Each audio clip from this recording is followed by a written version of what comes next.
అందరికీ నమస్కారం. ఈరోజు మరొక మంచి కథతో మీ ముందుకు. కథ పేరు పుండరీకుడు. పూర్వం పుండరీకుడనే బ్రాహ్మణుడు ఉండేవాడు. అతని భార్య సుచరిత. ఆ దంపతులిద్దరూ పాండురంగని భక్తులు. పాండురంగ విఠలుణ్ణి దర్శించడం కోసం ఆ ఊళ్ళో ఉన్న భక్తులంతా గుంపులు గుంపులుగా కూడి భజన చేస్తూ పుండరీపురానికి బయలుదేరారు. సుచరిత ఇది చూచి భర్తతో, ఏమండి, మనం కూడా పండరీపురం వెళదామా అని అడిగింది. ఇంట్లో శతవృద్ధులై అన్నిటికీ మన పైన ఆధారపడి ఉన్న తల్లిదండ్రుల్ని విడిచి మనం ఎక్కడికి వెళ్ళటానికి వీలు? మనకి ఇల్లే పండరీపురం. ఆ పాండురంగ విఠలుణ్ణి మనస్సులో ధ్యానించుకుంటూ ఈ ముసలి దంపతులకు సేవ చేయటం కన్నా మనకి మరొక ఆలోచన ఉండకూడదు అన్నాడు పుండరీకుడు. మనసులో గట్టిగా ఆ భక్తులతో పాటు వెళ్లాలని ఉన్న సుచరిత పైకి ఏమీ అనలేక ఊరుకుంది. తక్కిన భక్తులంతా అనుకున్న ప్రకారం బయలుదేరి పండరీపురం వెళ్ళిపోయారు. ఆ వెళ్ళిన భక్తులకు కూడా ఇళ్లల్లో ముసలి తల్లిదండ్రులో లేక రోగిష్టి భర్తలో భార్యలో పిల్లలో లేకపోలేదు. కానీ వాళ్ళు పుండరీకునికి మళ్ళీ మనం వెడితే వాళ్ళ గతేం కాను అని ఆలోచించక, ఎవళ్ల కర్మ వాళ్ళది, వీళ్ల కోసం మనం పుండరీపురం వెళ్ళడం మానుకుంటామా అని నిశ్చింతగా వెళ్ళిపోయారు. పుండరీకుడు మటుకు తాను పండరీపురం వెళ్ళలేకపోయినందుకు కొంచెమైనా దిగులు పడలేదు. ప్రతిరోజు ప్రొద్దున్నే లేచి 1000 మంది పరిచారికల పెట్టు అయి తన తల్లిదండ్రులకు సేవ చేసేవాడు. పాపం వాళ్ళు కూచుంటే లేవలేని ముసలివాళ్లు. వాళ్లకి వెచ్చటి నూనె ఒళ్లంతా రాసి నలుగుబెట్టి గోరువెచ్చటి నీటితో స్నానం చేయించేవాడు. తెల్లటి మెత్తటి శుభ్రమైన తువ్వాలుతో తుడిచి తేలిక బట్టలు కట్టించేవాడు. చెయ్యి ఊతనిచ్చి లోపలికి తీసుకొచ్చి దేవతార్చన పీఠానికి ఎదురుగా పీటల మీద కూర్చోబెట్టి తండ్రికి సంధ్య వార్చుకునే నిమిత్తం జారీ తెచ్చి ఇచ్చేవాడు. తండ్రి చాలా గొప్ప పండితుడు, భక్తుడు, కర్మిష్ఠీని. అయితేనే ముసలితనం వల్ల జ్ఞాపక శక్తి తగ్గిపోయి దేవతార్చన చేసుకునేటప్పుడు మధ్య మధ్య మంత్రాలు కూడా మరిచిపోయేవాడు. పూజ అయ్యేదాకా పుండరీకుడు దగ్గర కూర్చొని తండ్రి మర్చిపోయి తడబడుతున్న మంత్రాలు జ్ఞాపకం చేస్తూ ఉండేవాడు. ముసలితనం వల్ల ఆ తండ్రికి చూపు సరిగ్గా ఆనేది కాదు. దేవతార్చన సమయంలో గంధం, అక్షింతలు, యజ్ఞోపవీతం, పువ్వులు మొదలైన పూజా వస్తువుల కోసం ఆ వృద్ధుడు తడుముకుంటూ ఉంటే పుండరీకుడు వాటిని తీసి అందిస్తుండేవాడు. అదే సమయంలో తాను కూడా పాండురంగ విఠలునికి పూజ చేసి తులసీ తీర్థాన్ని తల్లికి తండ్రికి ఇచ్చేవాడు. పంచభక్ష పరమాన్నాలు చేయించి భగవంతునికి నైవేద్యం పెట్టి తల్లిదండ్రులకు వడ్డించి తర్వాత తను తినేవాడు. ఆ ముసలి వాళ్లకి సహజంగా వృద్ధాప్యం వల్ల అస్తమానం చిరాకు, కోపం వచ్చేది. తను కూడా వాళ్లతో పాటు చిరాకు పడక పుండరీకుడు వాళ్ళని చిన్న బిడ్డల్లా లాలించినట్లు లాలించేవాడు. వాళ్ళు ఏది కావాలంటే అది ఎంత అసాధ్యమైనా తెచ్చి ఇచ్చేవాడు. పుండరీకుడు ఈ విధంగా తల్లిదండ్రులకు సేవ చేస్తూ వెనక దిగబడిపోగా తక్కిన భక్తులంతా జయ పాండురంగ విఠల అని భజన చేస్తూ పండరీపురం చేరుకున్నారు. వాళ్ళు ఆలయంలో ప్రవేశించేసరికి పాండురంగడు గుడిలో లేడు. ఆ పీఠం ఖాళీగా కనపడింది. స్వామి ఏడి, స్వామి ఏడి అంటూ భక్తులంతా కలవరపడ్డారు. స్వామి తిరిగి వస్తాడేమోనని వాళ్ళు అక్కడే చాలాసేపు కనిపెట్టు కూర్చున్నారు. ఆ రోజల్లా స్వామి తిరిగి రాకపోయేసరికి వాళ్ళు చక్కాపోయి మళ్లీ మర్నాడు వచ్చి చూశారు.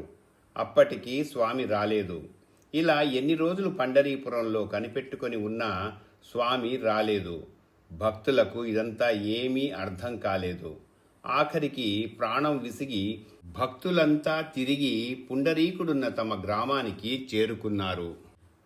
పాండురంగ స్వామి దేవేరితో సహా గుడి వదిలి పుండరీకుడున్న ఊరికి వచ్చేయటమే ఆయన గుళ్ళో లేకపోవటానికి కారణం. వృద్ధులైన తల్లిదండ్రులకు పరిచర్య చేస్తూ తన్ను చూడటానికి ఆ మహాభక్తుడైన పుండరీకుడు తన వద్దకు రాలేకపోయాడు కదా అని పాండురంగడే అతని వద్దకు వెళ్ళాడు. కానీ ఆ దేవరహస్యం సామాన్య జనానికి ఏం తెలుస్తుంది?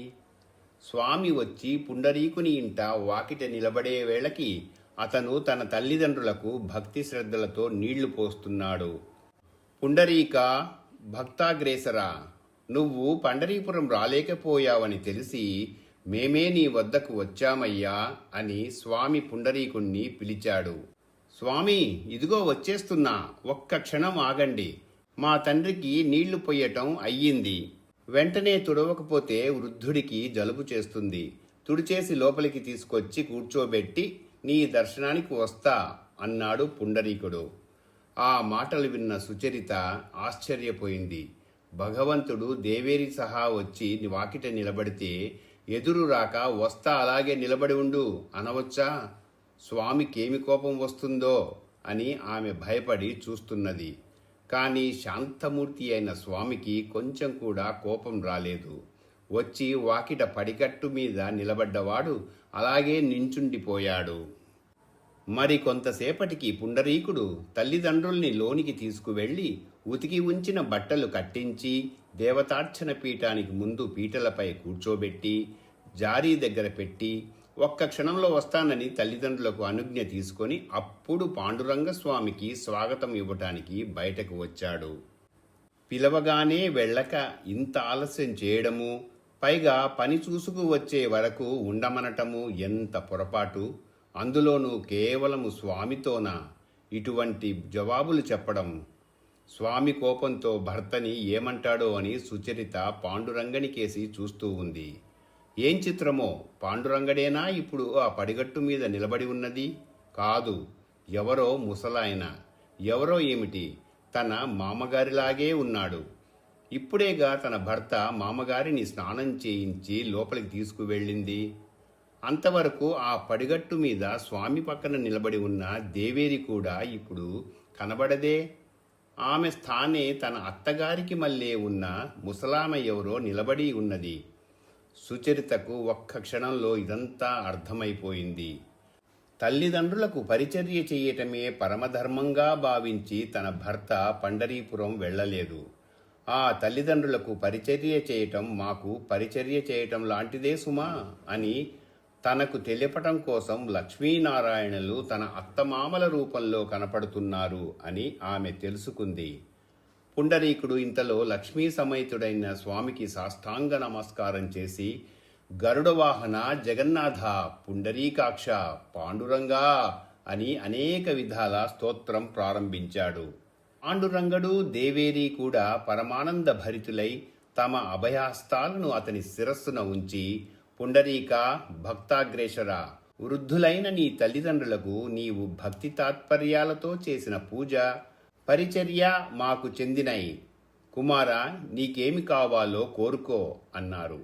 సుచరిత తన భర్త ఏం కోరుతాడో అని వింటోంది. పుండరీకుడు, స్వామి, నాకు నా భార్యకు కూడా అందరి భక్తులకు మళ్ళేనే నీ సన్నిధిలో ఉందామని ఉంటుంది. కానీ శతవృద్ధులైన నా తల్లిదండ్రుల్ని విడిచి పండరీపురం రాలేము. మమ్మల్ని కటాక్షించడం కోసమని శ్రమపడి ఇంత దూరం ఎలాగా వచ్చారు గనక మీరిక్కడనే ఆగిపోండి, ఇదే నా కోరిక అన్నాడు. ఆ కోరిక విని సుచరిత ఆశ్చర్యపోయింది.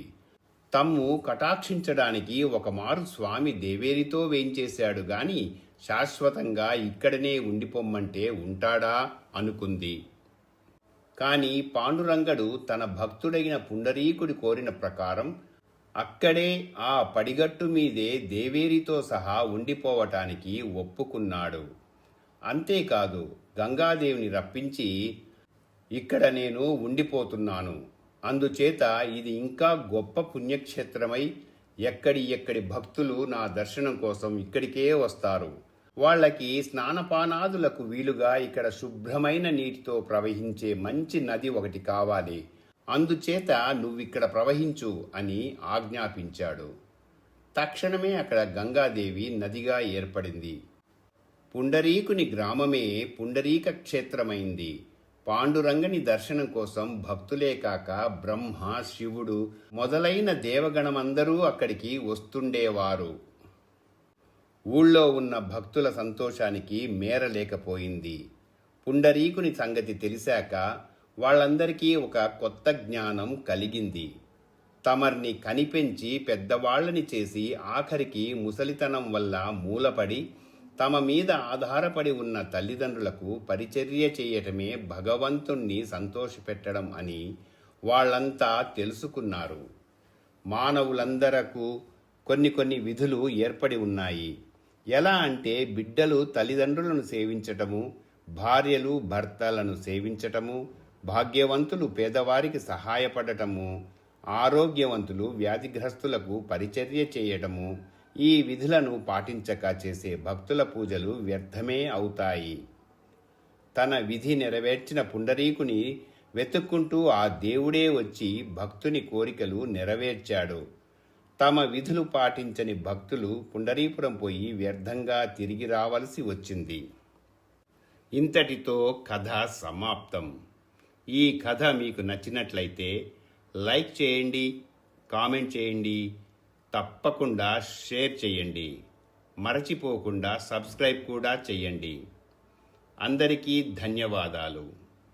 ఇక సెలవు.